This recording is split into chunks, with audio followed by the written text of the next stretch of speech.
ഞാൻ റീജ മാളിയത്തടത്തിൽ മാനന്തവാടി രൂപത അംഗമാണ്. എൻ്റെ ഇടവക മുതിരേരി. 2019 എൻ്റെ ജീവിത പങ്കാളി ആദ്യമായി വന്ന് ഉടമ്പടി എടുക്കുന്നത്. ഉടമ്പടി എടുത്ത് 6 നിയോഗത്തിൽ 2 നിയോഗങ്ങൾ മാതാവ് സാധിച്ചു തന്നു. ആ 2 നിയോഗങ്ങളെന്ന് വെച്ചാൽ അത് ഞങ്ങളെക്കൊണ്ടും കഴിയില്ലാത്ത കാര്യങ്ങളാണ്. അത് ദൈവം മാതാവ് അമ്മ മാതാവ് ഇടപെട്ട് അത് ഞങ്ങൾ സാധിച്ചു തന്നു.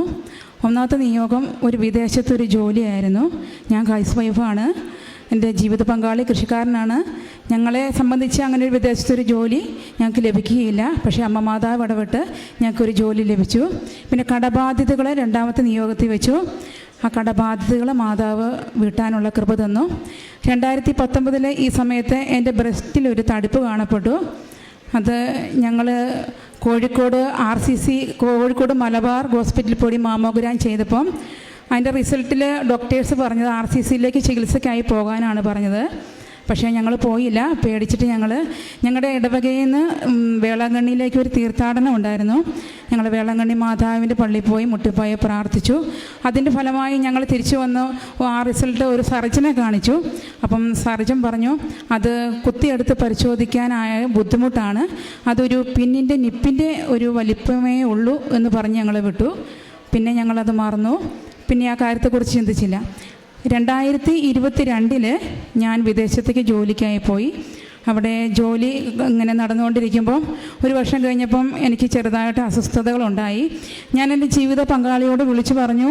അപ്പം ജീവിത പങ്കാളി പറഞ്ഞു നമുക്ക് മാതാവിൻ്റെ അടുത്ത് വന്ന് ഉടമ്പടി എടുക്കാം എന്ന് പറഞ്ഞു.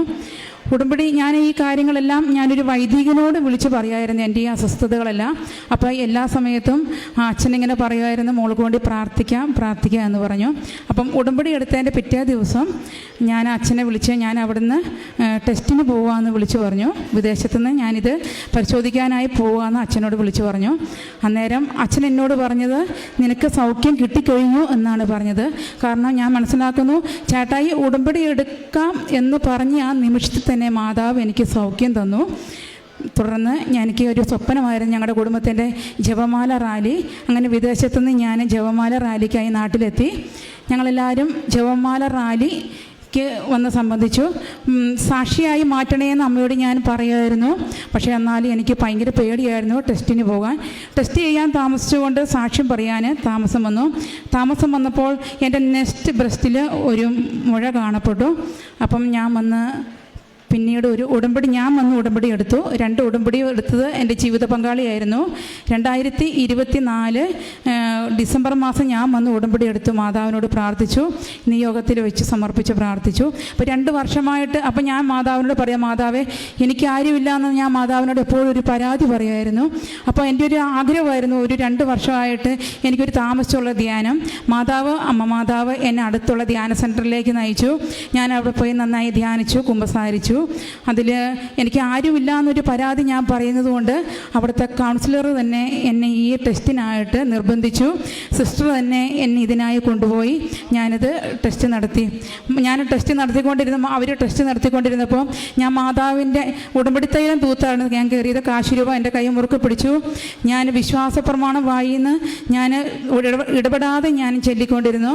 അതിൻ്റെ അനുഗ്രഹമായ ടെസ്റ്റ് റിസൾട്ട് വന്നപ്പം എൻ്റെ 2 ബ്രസ്റ്റിൽ ഒരു കുഴപ്പമില്ല എന്ന് അവർ പറഞ്ഞു. ഇത്ര അനുഗ്രഹം തന്ന അമ്മ മാതാവിന് ഒത്തിരി നന്ദി. ഈശോയ്ക്ക് ഒത്തിരി നന്ദി. കാരുണ്യ പ്രവൃത്തികൾ ചെയ്തത് ഞങ്ങൾ അടുത്തുള്ളൊരു ഓൾഡ് ഏജ് ഹോം ഉണ്ടായിരുന്നു. ആഴ്ചയിൽ എല്ലാ പ്രാവശ്യവും പോയി ഞങ്ങൾ അവർക്ക് ഭക്ഷണം കൊടുക്കും. കൂടാതെ അവിടെ ക്ലീനിങ്, അവരുടെ നഖം മുറിച്ച് കൊടുക്കും, അങ്ങനെയുള്ള കാര്യങ്ങൾ ചെയ്യും. അവർക്ക് ഭക്ഷണം മുടങ്ങിയിട്ടില്ല. പിന്നെ 2 ക്യാൻസർ രോഗികളുണ്ട്.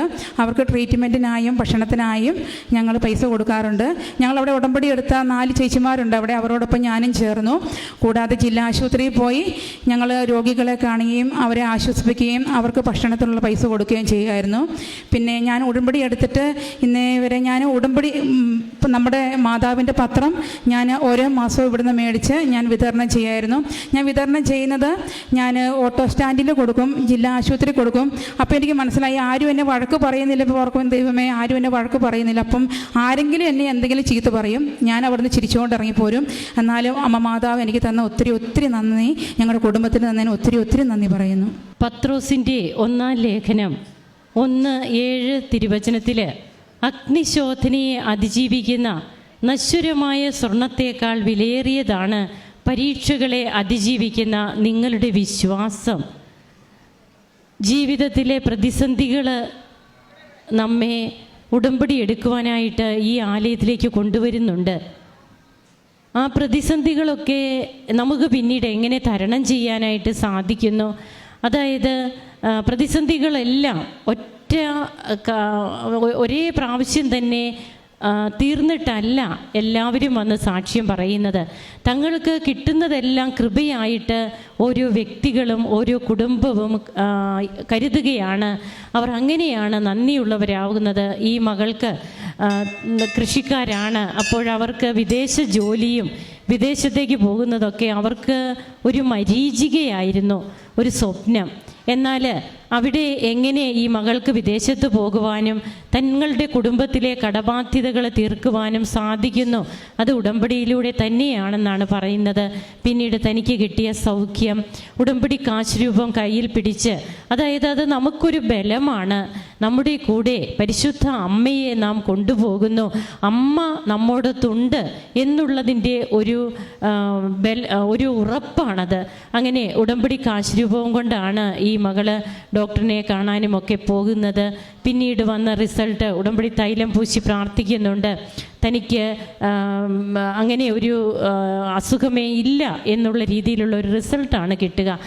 അങ്ങനെ തങ്ങളുടെ കാരുണ്യ പ്രവൃത്തികളൊക്കെ എങ്ങനെ ചെയ്യുന്നു, എന്തുമാത്രം സമയം അതിനു വേണ്ടി എടുക്കുന്നു, എല്ലാം ഈശോയ്ക്ക് വേണ്ടി ചെയ്യുമ്പോൾ, അതായത് തന്നെ ആരെങ്കിലും വഴക്ക് പറഞ്ഞാൽ കൃപാസന പത്രം കൊടുക്കുമ്പോൾ തനിക്ക് എളിമപ്പെടാനുള്ള ഒരു സാഹചര്യം കിട്ടിയല്ലോ എന്നോർത്ത് ചിരിച്ചുകൊണ്ട് പോരുകയാണ് ചെയ്യുന്നതെന്നാണ് പറയുന്നത്.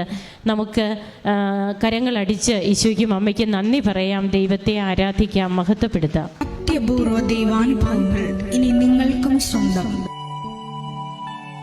ഈ യൂട്യൂബ് ചാനൽ ഇതുവരെ സബ്സ്ക്രൈബ് ചെയ്തിട്ടില്ലെങ്കിൽ ഇപ്പോൾ തന്നെ സബ്സ്ക്രൈബ് ചെയ്യുക. ഈ വീഡിയോ ഇപ്പോൾ തന്നെ നിങ്ങളുടെ സുഹൃത്തുക്കൾക്ക് ഷെയർ ചെയ്തുകൊണ്ട് കർത്താവിന്റെ പ്രേക്ഷിതരാകുക.